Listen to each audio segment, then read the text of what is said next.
everybody, and thank you for joining me today. So continuing to work on the peacock's feathers. I haven't got through his wing feathers yet. I was kind of hoping I would be by now, but oh well. Such is life. I'm getting to the part where the wing feathers are starting to sort of intersect with the tail feathers, so we'll see how far I get with it, but that is what I'm working on today. I'm again doing another sort of layer from the bottom up of the overlapping feathers. Last time I had sort of a weird indentation. I filled that in, and now I'm back to sort of the middle of the bottom here. Not quite the very bottom, but the bottom sort of third, I guess.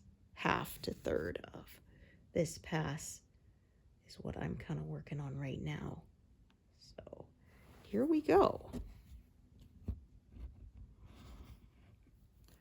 I had to go out this morning because I thought I had oat milk left in the cupboard. That's what I use instead of cow's milk because I don't do cow's milk very well. And anyway, I had what I thought were a couple of containers of more oat milk in my cupboard, and it turned out they were chicken broth, which fortunately I realized when I picked it up. My husband's like, well, that could work. I'm like, yeah, but it might not taste so good poured on my cereal. Oh, dear. So I had to go out to grab that. I had just enough for this morning, but I wouldn't have any more for tomorrow, so went out to do that. And ran a couple other errands while I was at it, since I was already out and about. But now I'm back home to stitch. I forgot to change the clock in my car because we had time change here beginning of this month, and so I was driving home thinking, wow, those errands took so long. I didn't think it would be this late. And then I came inside and saw the clock. I was like, oh, right. That's why. The chime changed and your clock didn't. Or rather, you didn't change that clock for the time change, so.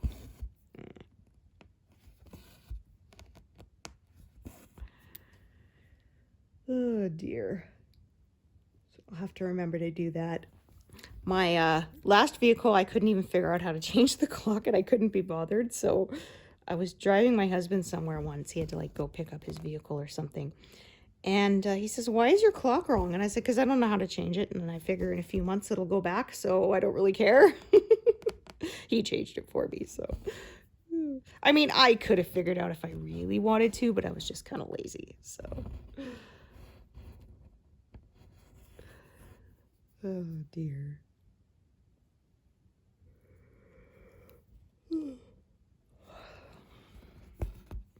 I actually had an old alarm clock that had an automatic button for daylight saving time. So you would just push the button and it would jump forward an hour and then push it again at the other end and it would go back automatically, but that clock broke, so. Which is funny because I don't actually use it for the alarm anymore. I use my phone for my alarm, but I like having it because I can sort of see what time it is in the middle of the night without blinding myself, because I said, yeah, even when your phone is on the lowest brightness, if you pick it up to see what the time is, it's like, ah, my retinas. Nice knowing ya. It's searingly bright, even with the brightness turned all the way down, so. My husband actually had one for a while that had the little, what do you call it, like projector that points right up at the ceiling so you could see it. I'm like, well, that works for you because you can see it. I am blind without my glasses, so that doesn't help me at all.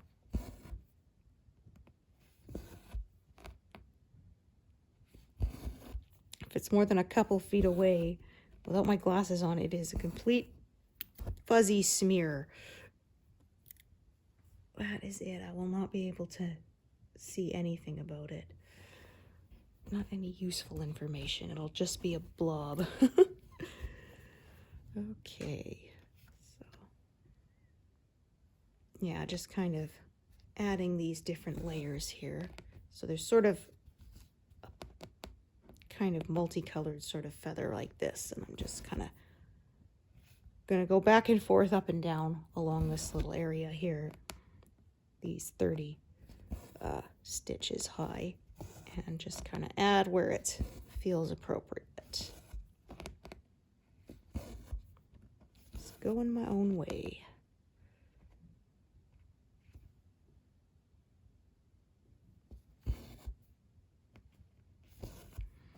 So I'm hoping to get to 88% by the end of this month, since I started since I started at 86 something, so might even make 89. We'll see. I think I need about 4,000 more to be my 6,000 per month goal. So far that still seems attainable. And another 600 stitches, I will have exactly 40,000 left. Woohoo! Yeah, 'cause 266,900 will be exactly 40,000 to go. Wasn't that long ago that I hit 50,000 to go.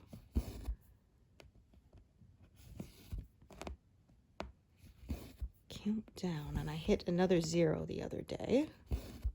So, woohoo! The end is in sight. It's still a ways away, but we're creeping closer to it.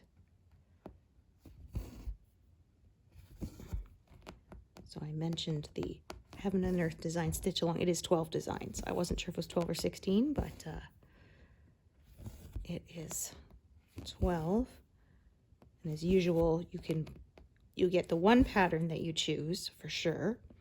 And then if you finish one page in the year, there's a special exclusive chart that Amy Stewart is designing just for the Heaven and Earth design stitch along. And we don't get to see what it is. They gave the name, which I'm blanking on at the moment, but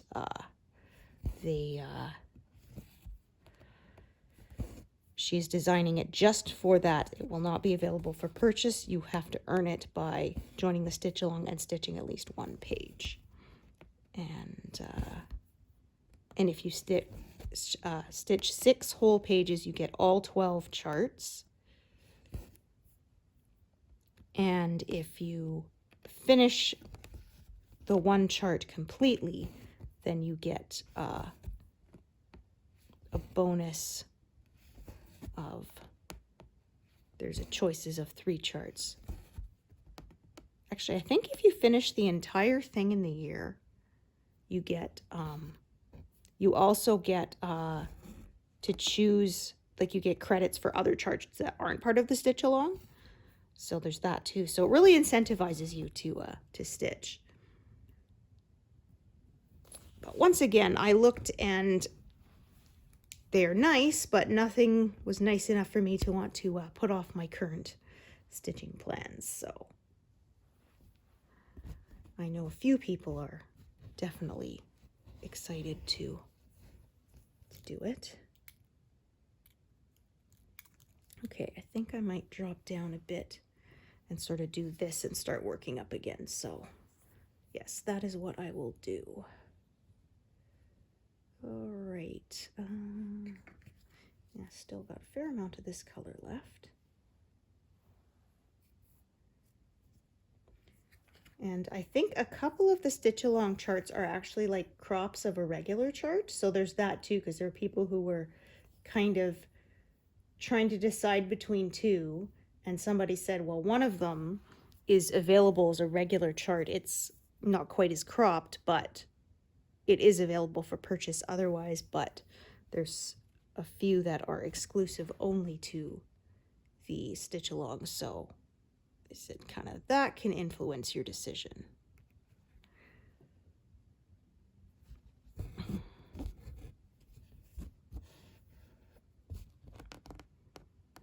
And like I said, if you like only one, if you just join the stitch along, you get the whole chart, I'm pretty sure. So whether you stitch anything or not, I'm pretty sure.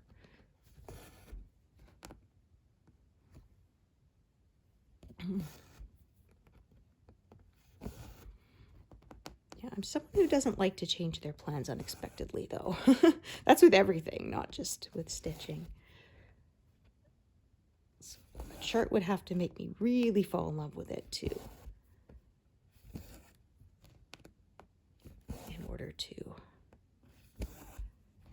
get me to put aside what I'm working on currently to get those.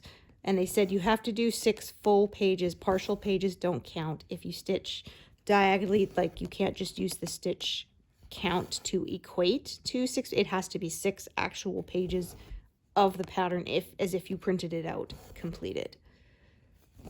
So they're quite strict about that. So there's that to consider too.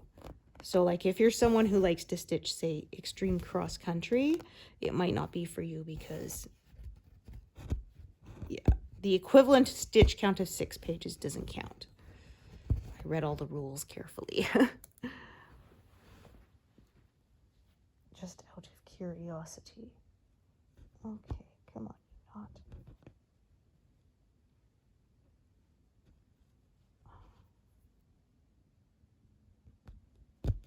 There we are. So it was funny because one said they were looking at the stitch along and she likes one chart and her husband wants another, and somebody's like, well, get him to join and he can stitch one. She's like, yeah, I've tried that. He won't do it. He likes to see the finished pieces, but he doesn't want to do the actual process himself. So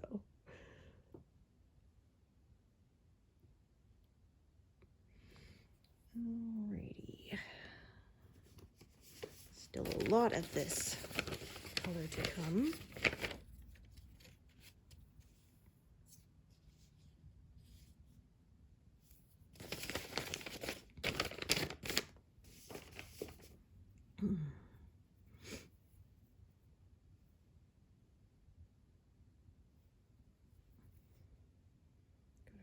Fiddly little piece here. Might be too short for me to use. I'm going to try anyway.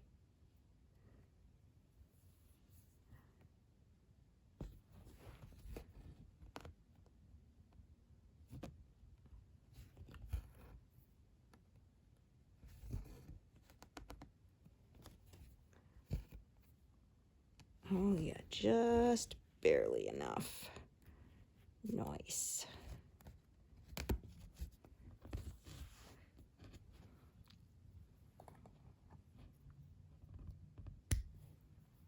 Some kind of darker shading here on these feather ridges.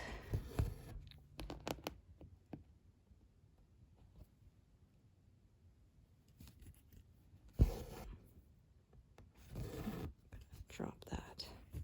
Let it untangle. Getting a little twisty.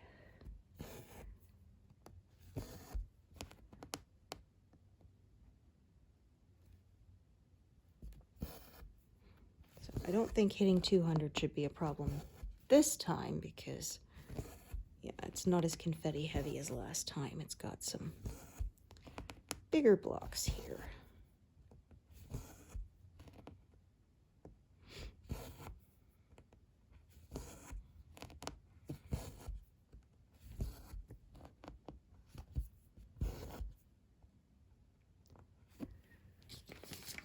Feathers, and then there's kind of some background. It's almost like it fades out to watercolor on the edge there past his tail. I think that part probably is some bigger blocks too. It's kind of almost like it's washed out and out of focus intentionally along the bottom edge there when you get past the flowers and the peacock's tail. Oh, actually, I'm going to do this one too. This row as well.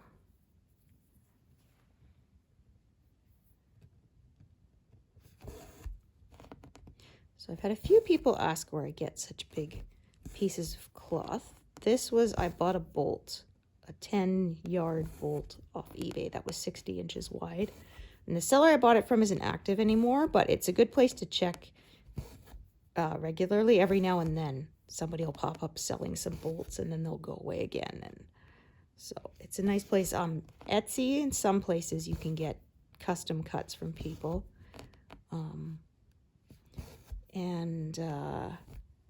There is Fields Fabrics in the US has a 60-inch wide 14 count. Aida, they ship internationally. Wool Warehouse has 43-inch wide bolts of all sorts of different, so they got 18 count, 16 count, 28 count, like any count you can think of, they got it. And they sell them by the meter. So, and they ship internationally as well.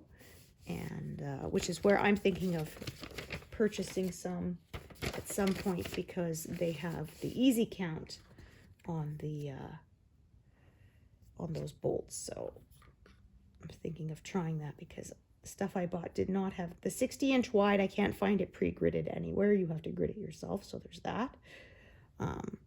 So if your project will fit on a 43-inch wide, that's a nice option to go with. My local fabric store used to sell, I don't think it was 60-inch wide, but they used to sell pretty wide Aida by the meter back in the 90s, but they quit, so I was sad. Because my dad bought me, he bought me half a meter for Christmas one year, so I was very happy. I did a lot of projects with it, smaller ones. At the time, I wasn't stitching full coverage. I was more stitching like throw pillows and samplers and things. I was still pretty new to it. I did not know full coverage was a thing. I'm not sure if it even was. This is way back when, in the 90s.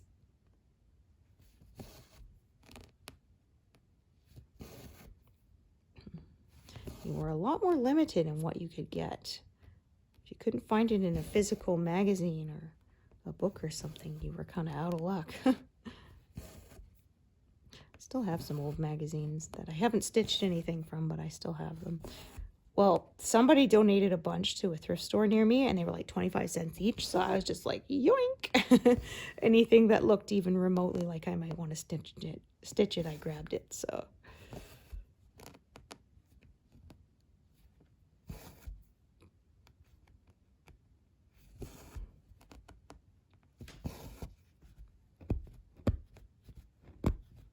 Oh, come on. Come on, let go. Why you gotta be like that, huh?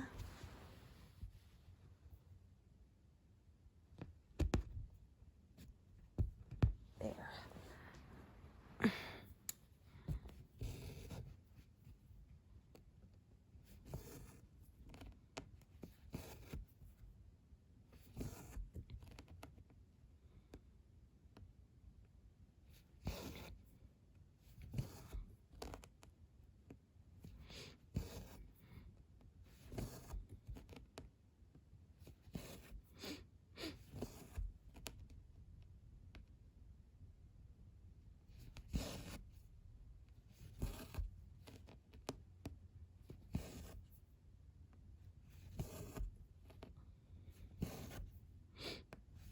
They actually still have like a sampler, or not a sampler, but a cross stitch kit in my craft my craft storage that I've never used, and I probably won't now because it would be stitching off of paper, and I really don't like doing that anymore.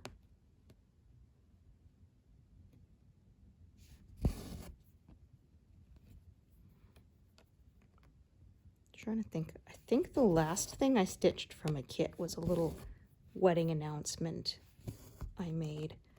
So it was a wreath of flowers, and then it says to have and to hold from this day forward, and then our names and the wedding date in it.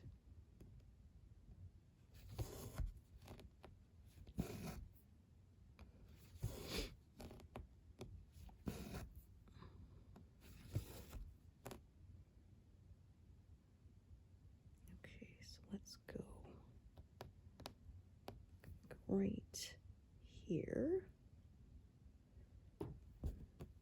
Missed one. Oops. There we go. Okay. Can you figure out what path I'm planning to take?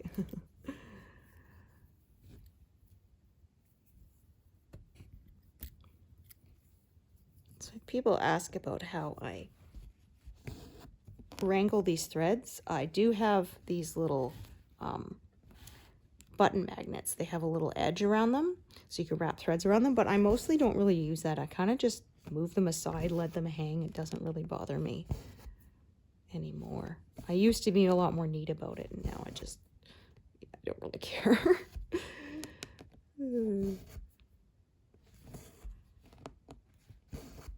I still like to keep the magnets there so that I can put my needles on them. And I find you have to kind of find a sweet spot of how strong your magnets are, because if they're too strong when you try to pull a thread with the needle still attached, the needle will stay on the magnet if it's too strong, and of course too weak, then they're not going to stick and be useful. So I found these original ones, they're whiteboard magnets, whiteboard button magnets they're called, and they are kind of just at that right spot of being magnetic enough to be useful but not too strong, so you can still pull out threads with the needles still attached, so you don't have to re-thread quite so often.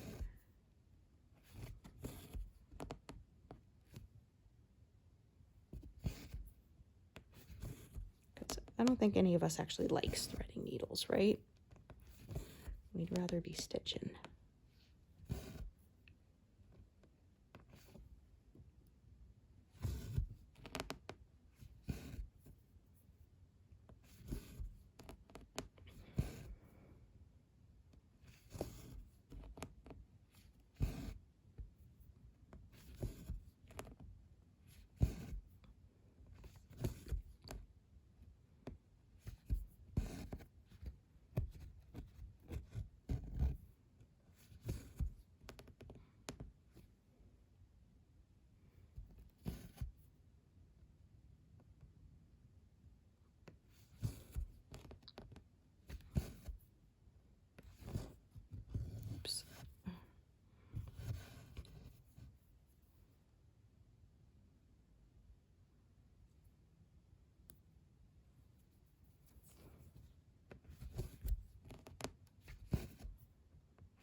Selected a few too many. More than I intended.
Okay.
looking at what I've got, I think I will just fill in some other and kind of come down that color so that I can use a full-length piece at that point.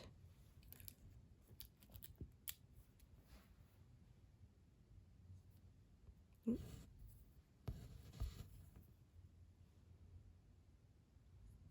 we go.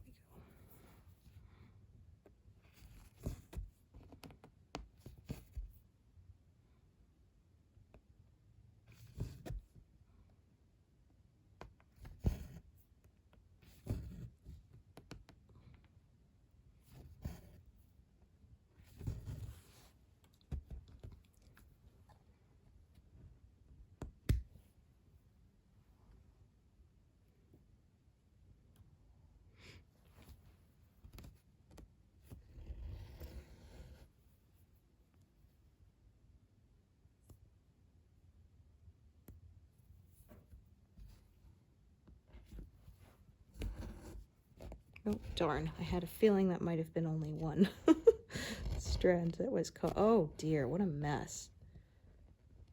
Oh, my. What have I done now? This is no good.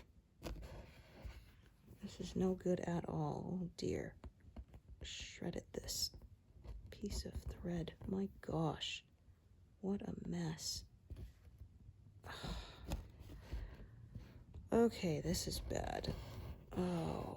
Man, that's terrible. It tore apart. Oh, man. That is no good at all. Okay. So. Oh, my gosh. That's what I get for not checking properly what happened there. Okay.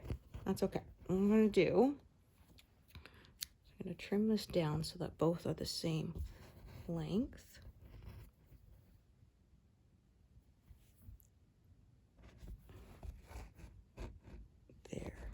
As if that's the bottom half stitch there. And then I can,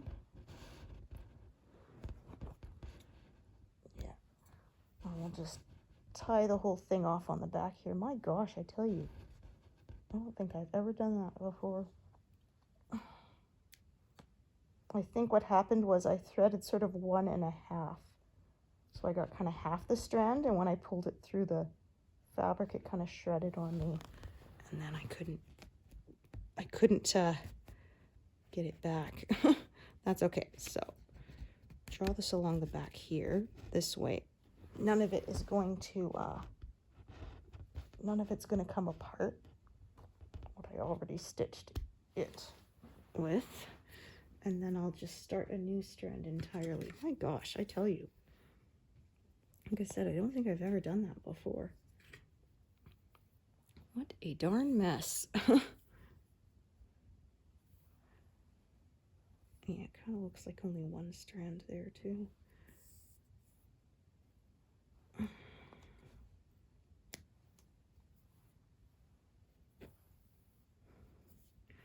was going to try and pull it back to secure it.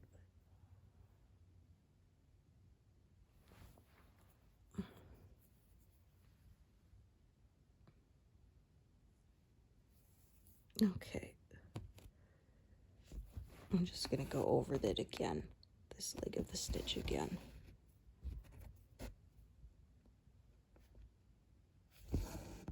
There. Yeah, you can't really see that there's an extra sort of half a stitch there.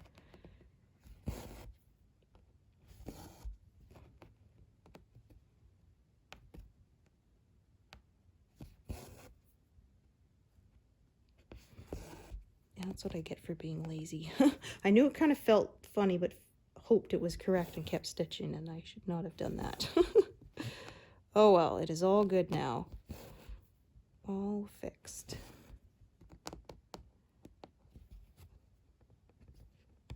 Make sure I don't sew through that strand with this thread. That's not what I want to do.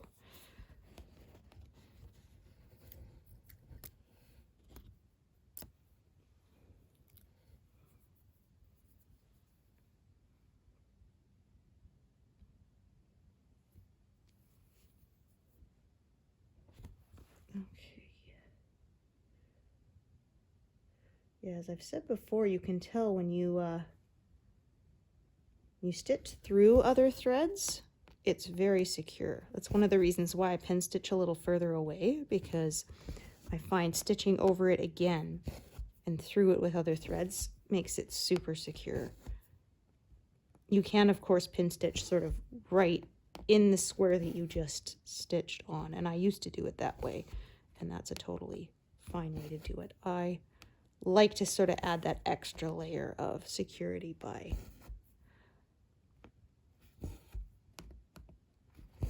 stitching over it with another thread later.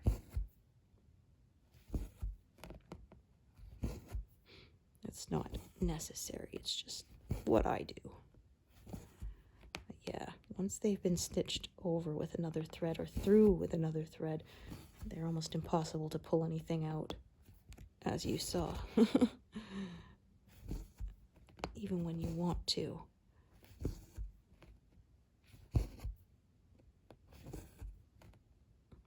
Well, it's basically like weaving them together.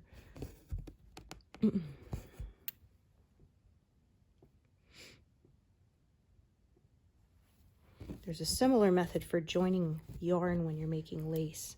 You kind of hook them through each other and kind of sew them back into each other and then keep knitting, and it makes a join that's almost invisible. And it's very strong.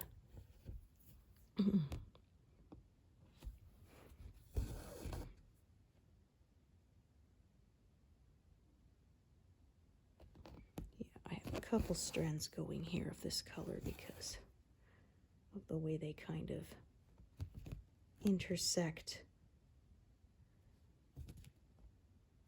and go sort of through each other.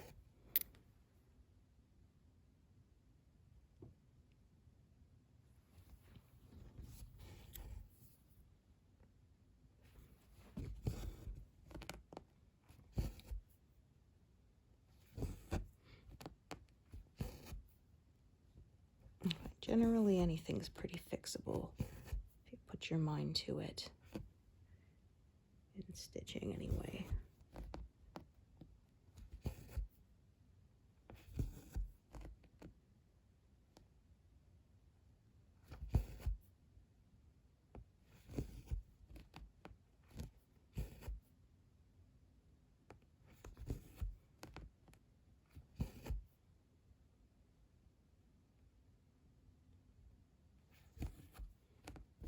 Look at me doing it again. My gosh.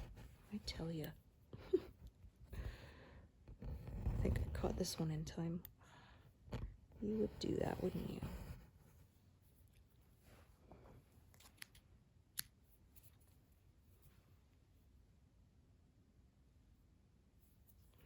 Well, I think that's a warning sign. I'm going to tie off this thread. I could have got a couple more stitches with it, but if the strands are going to start splitting and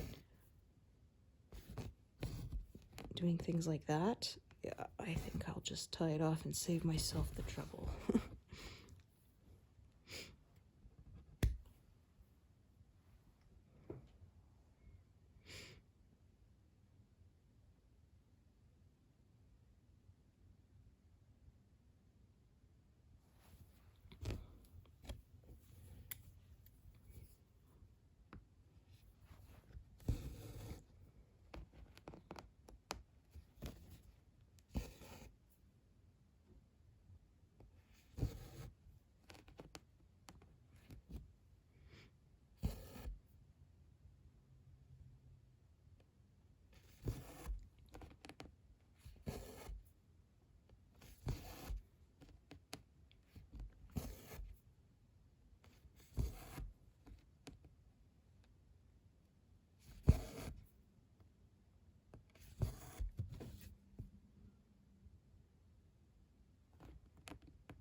So yeah, I'll probably finish this color like that, and then it'll be off to do another feather, but I don't think that'll be today.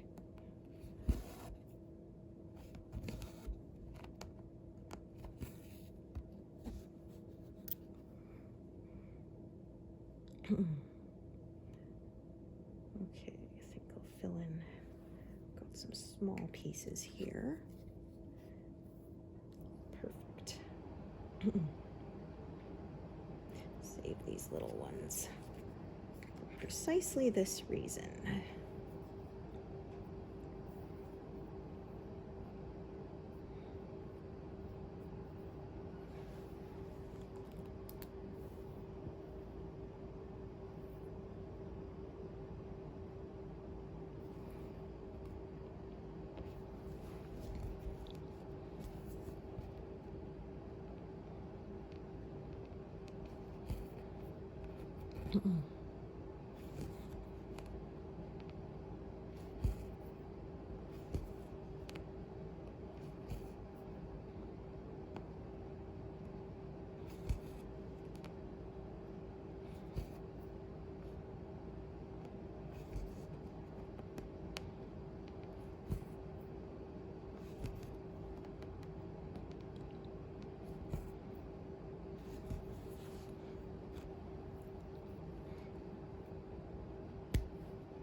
Pardon me.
See if this piece is long enough to actually do all the ones I just highlighted. It might not be.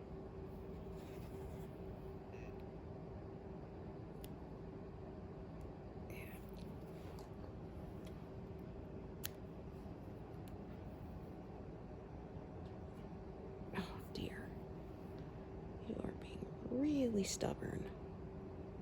There we go.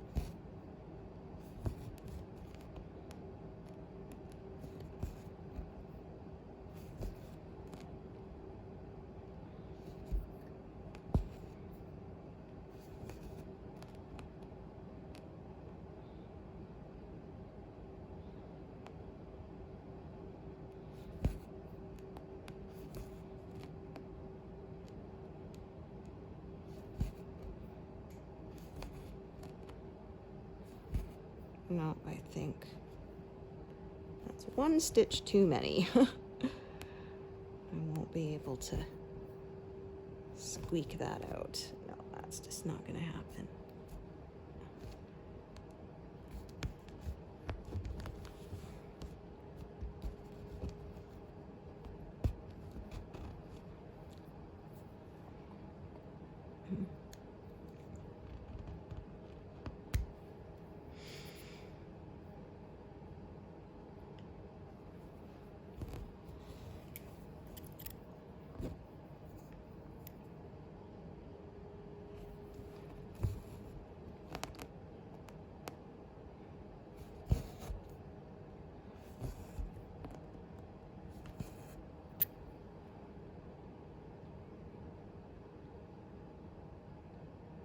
Okay, so all the way up here and sort of, it branches off, so I'll kind of do the one left side branch for now. Come back and fill in more later.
I said, do sort of one side, do the next bit, fill that in later, just slowly growing outwards from the left out to the right.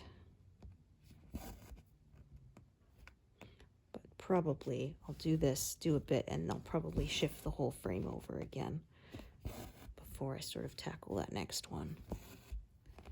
That's probably what I'm going to do. I sort of shift the frame over every about 5 or 6 of these big columns.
think if I stitch till this strand runs out, that'll take me to 200. So that'll be a good stopping place.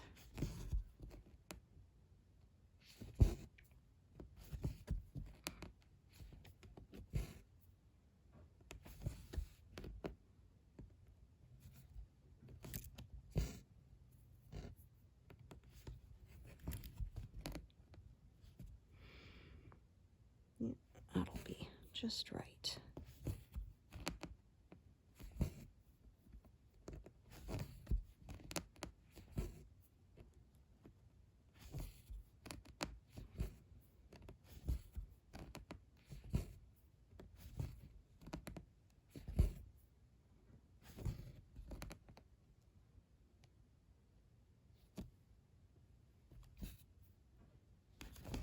$200 exactly. Woohoo!